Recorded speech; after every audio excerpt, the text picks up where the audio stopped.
So you guys really think I'm gonna leave you without a Rosé video? This is a Super Saiyan 3 buff. We are taking this. We are taking this video and we're gonna go ahead and talk about this guy immediately. So we did talk about Blue Vegeta. We've spoken about Vegito. I'm pretty sure the Vegito video is gonna be up for the Rosé video. If this video comes up before the Vegito video, then I apologize. I meant for the Vegito one to go up first. Dev's probably not gonna remember that. So Dev, you're watching this back. Come on, guy. You gotta pick up the program. But yeah, after this, I do have to end up talking about Broly, Fu, and these two awakenings.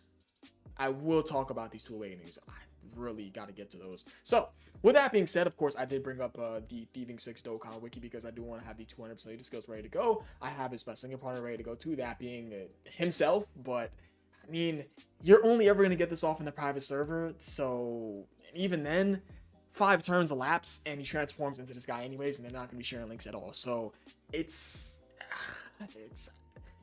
more so a case of how badly do you want to get this guy's attack stat?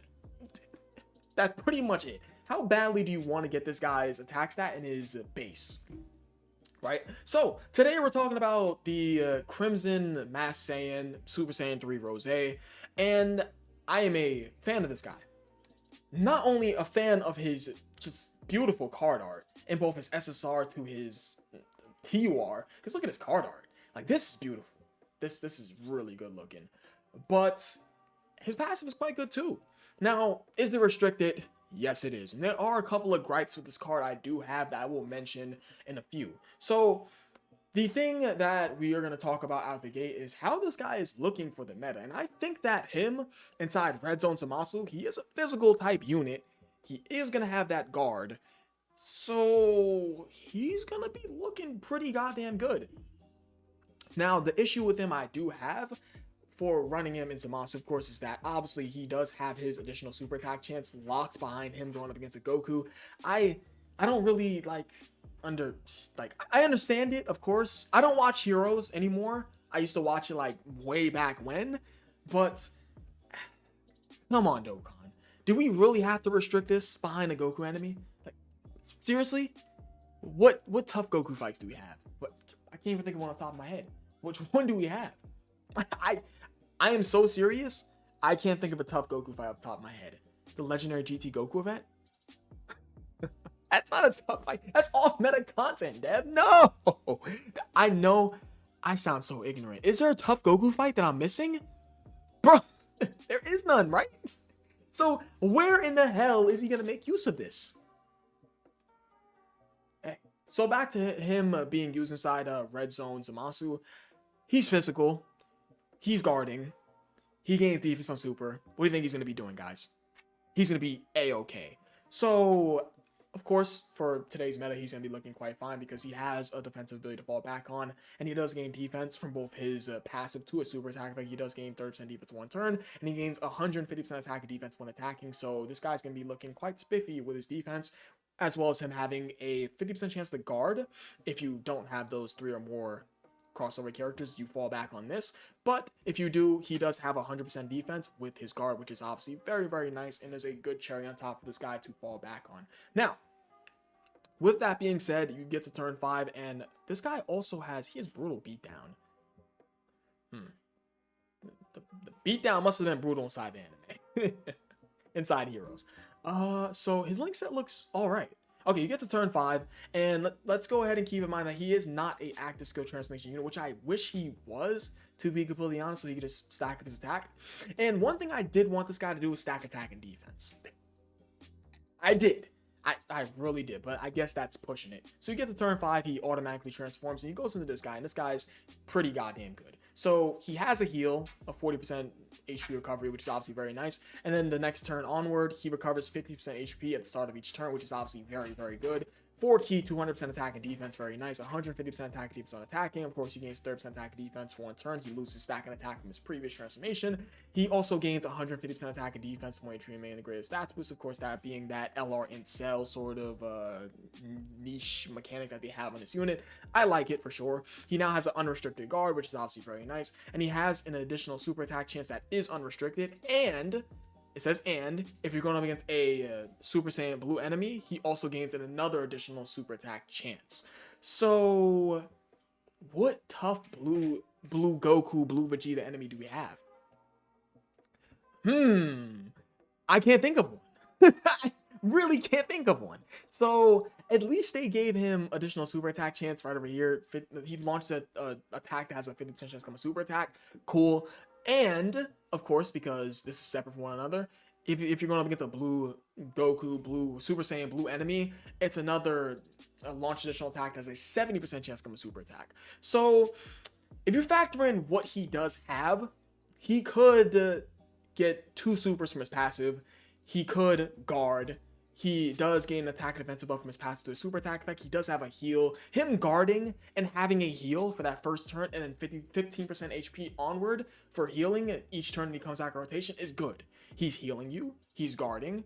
He can triple to quadruple super attack provided going up against the right enemy. I say that because if you want the quadruple super attack, you do have to go up against a blue enemy. Well, of course, a Super Saiyan blue enemy. But if you're not going against a Super Saiyan blue enemy, you're only going to get 3 super attacks out of this guy. So I would say Rosé is good. Rosé is quite good. And one thing I do want to mention is that him being a Super Saiyan 3 leader is quite good. Thank the heavens we actually have a Super Saiyan 3 a Super Saiyan 3 200% leader skill now. But yeah, that's pretty much that for this guy. Now, my gripes with this guy, and this is typical hero stuff, is that heroes units are gonna come restricted. Okay? Dokkan has been doing this for like 4 to 5 years now. So, excuse me, guys. These heroes units are going to be restricted. Not a fan.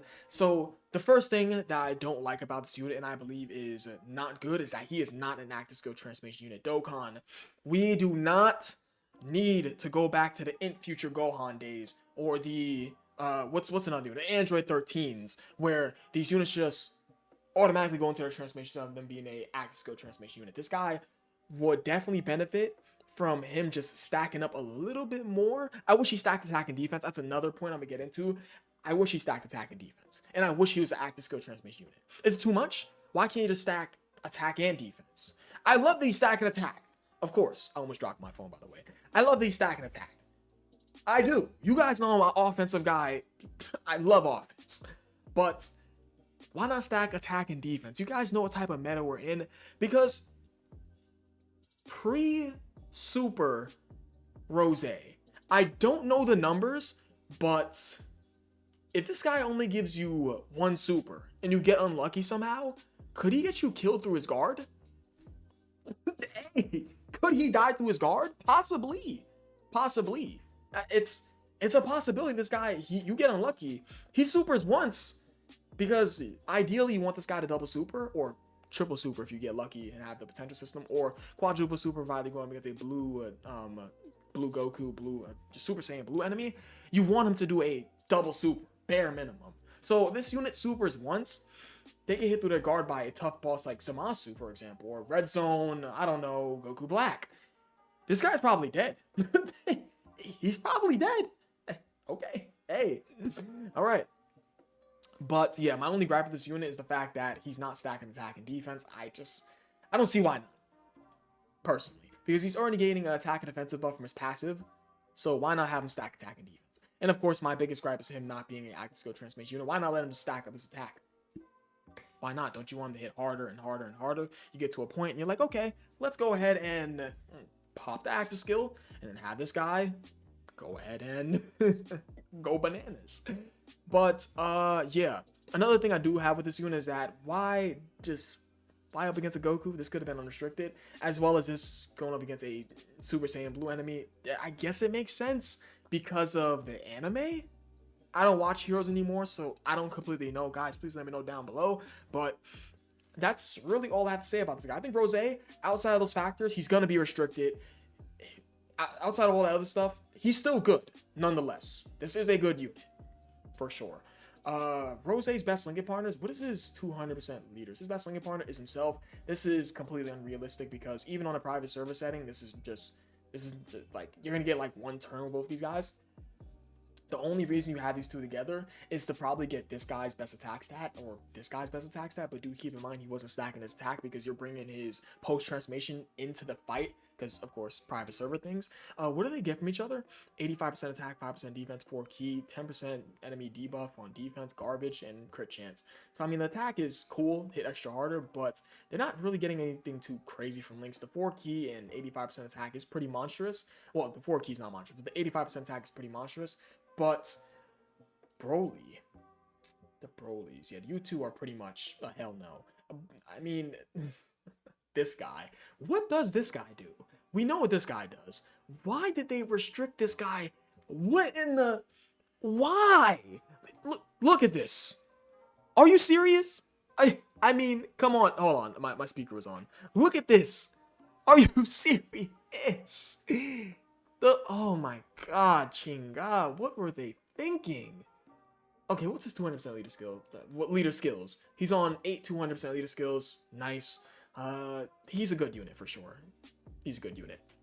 Now I did want to check something else. What does that Broly? What does this Broly do?